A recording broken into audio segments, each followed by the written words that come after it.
Nous avons rendez-vous ce matin au restaurant Guolinjiang. Traduction, la virilité dans l'assiette.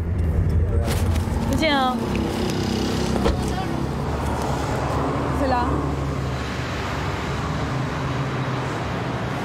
Pas encore ouvert. Viens voir les caractères. Bien, en chinois ça veut dire le sexe. On mange du sexe, on parle du sexe et on comprend la culture dans la culture de sexe. Cet établissement, ce n'est pas une maison de passe, mais le fameux restaurant des mandarins. Les plats que l'on sert ici aux clients sont uniques à Pékin. Ici, vous ne croiserez jamais de touristes et n'espérez même pas entrer dans les cuisines. Le commis a reçu l'autorisation exceptionnelle de nous servir de guide dans l'antichambre de la virilité. Viens voir, là il nous montre, il vient de l'acheter, ce sont les sexes de chiens.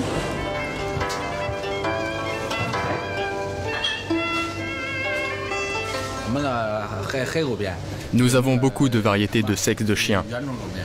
Et vous avez toutes les races? Oui, oui, tout à fait. De toutes les races.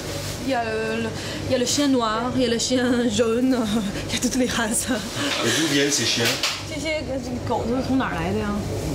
On les achète un peu partout, aux quatre coins de la Chine.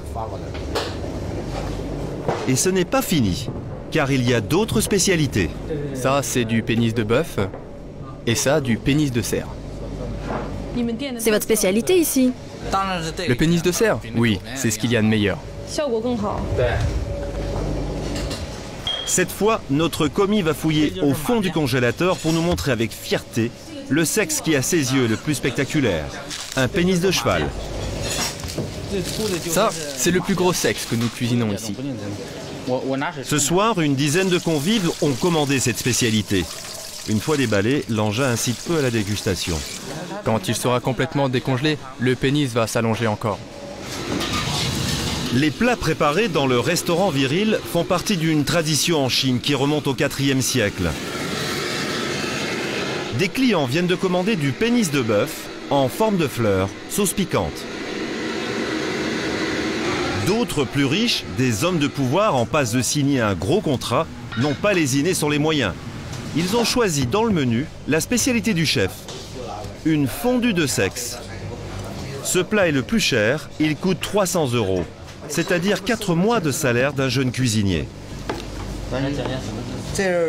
Il y a du pénis de cerf, des testicules de bœuf, un pénis de mouton, et ça, c'est un sexe de chien avec son cartilage. C'est le plat qui a fait la renommée de la maison. Les clients qui viennent ici sont des hauts dignitaires du Parti communiste ou des milliardaires. La discrétion est donc de rigueur. Ce soir, 2 couples sont venus découvrir les subtilités de cette cuisine de l'éternelle jeunesse.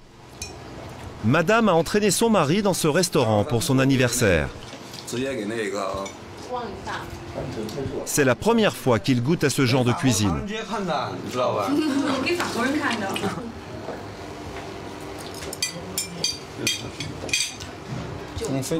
Très bon. Pourquoi êtes-vous venu ce soir? Il est dit dans la tradition que consommer des pénis d'animaux renforce les capacités sexuelles. Ça faisait longtemps que je rêvais de venir manger ici. C'est super bon et super efficace. C'est sa copine qui se réjouit d'avance, non?